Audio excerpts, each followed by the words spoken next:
Okay, so I wanted to talk about being psychic from a very real point of view.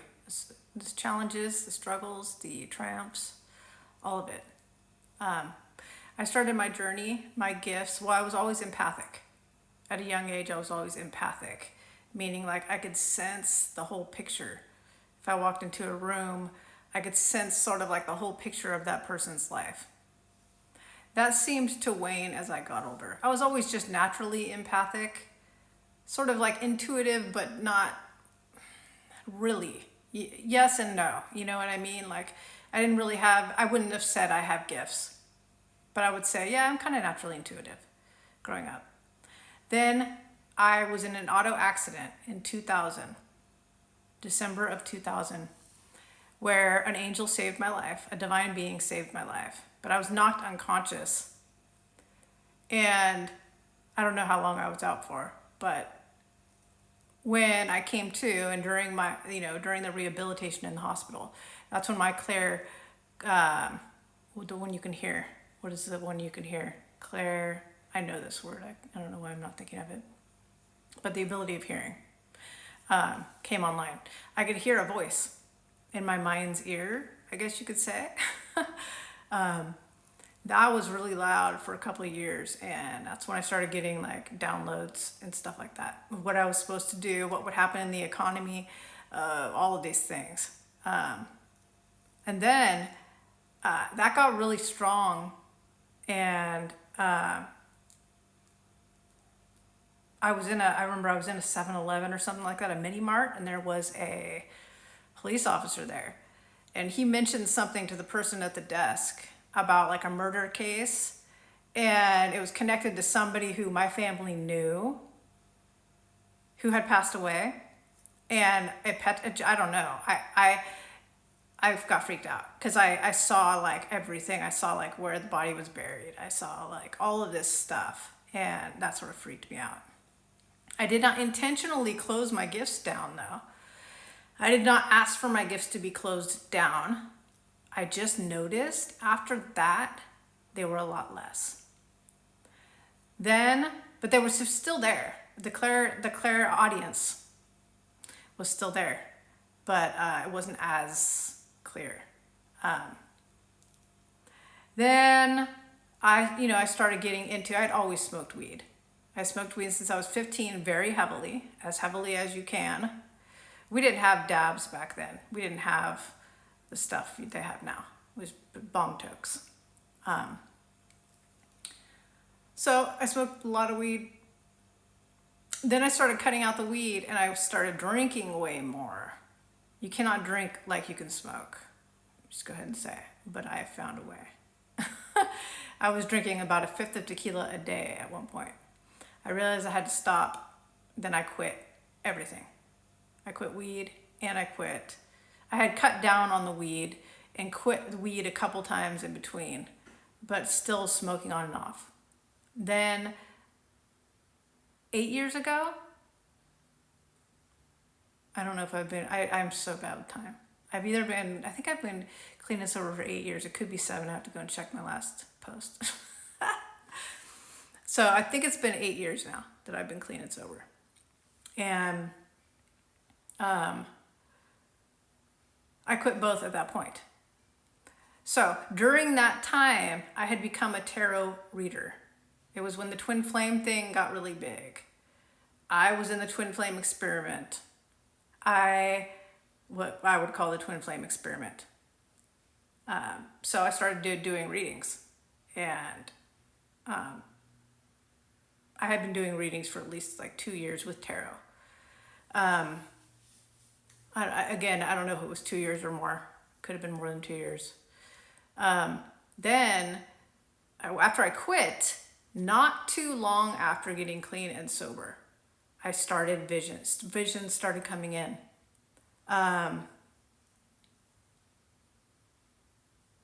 Very sparse. Like I would just see one. And then, you know what I mean? It wasn't like they are now, but I was getting them. But because I was doing readings like every day almost, right? For other people and online, I was using my gifts. And so it was giving more opportunity for me to experience them. And so I think actively using my gifts played a part in them being more developed and becoming clean and sober. Because I know after that point, that's became more. At that point, the clairaudience was there, but not really, right? It was very far and few between. It was mostly just tarot and just like normal kind of intuition, right? The clairaudience was there, but not much. But after I got clean and sober, the visions came online. I kept doing readings, and then those started to develop. I came across a reader on YouTube who had similar gifts as I did, and I noticed that she used totems. Not exactly how I do, but sort of similar. And she was talking about how she was transitioning between going from tarot to just using her gifts because she was a really good tarot reader and she was trying to make that leap. So she inspired me to use the totems and also inspired me to switch from using tarot just to not. And I did that on my own in private. I would just practice before I did it online, right?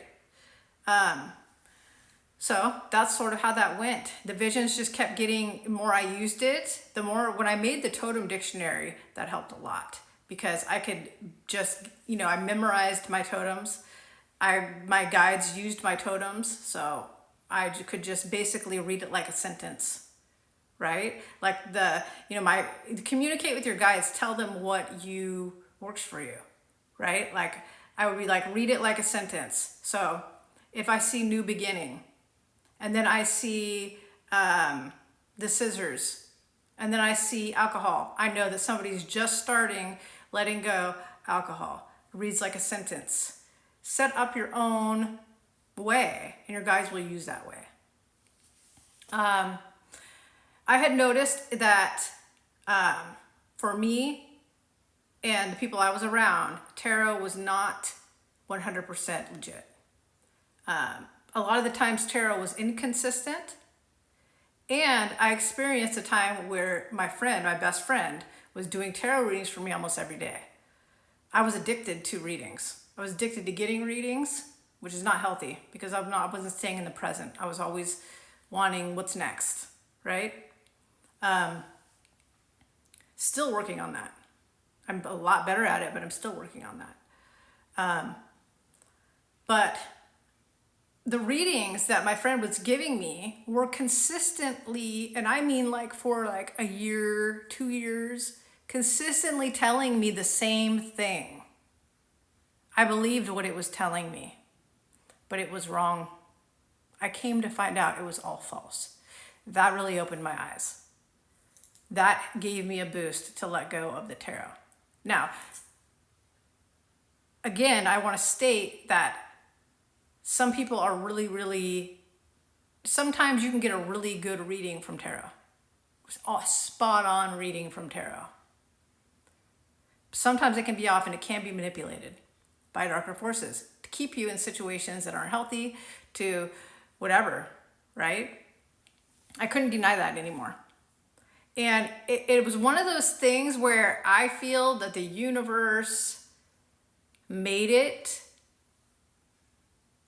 horrible for me because they wanted me to make the jump and let go of it. To where I was like, I just, my taste for it, I was like, I don't even want to use it. I don't even know if I can trust it. All I can really trust is myself.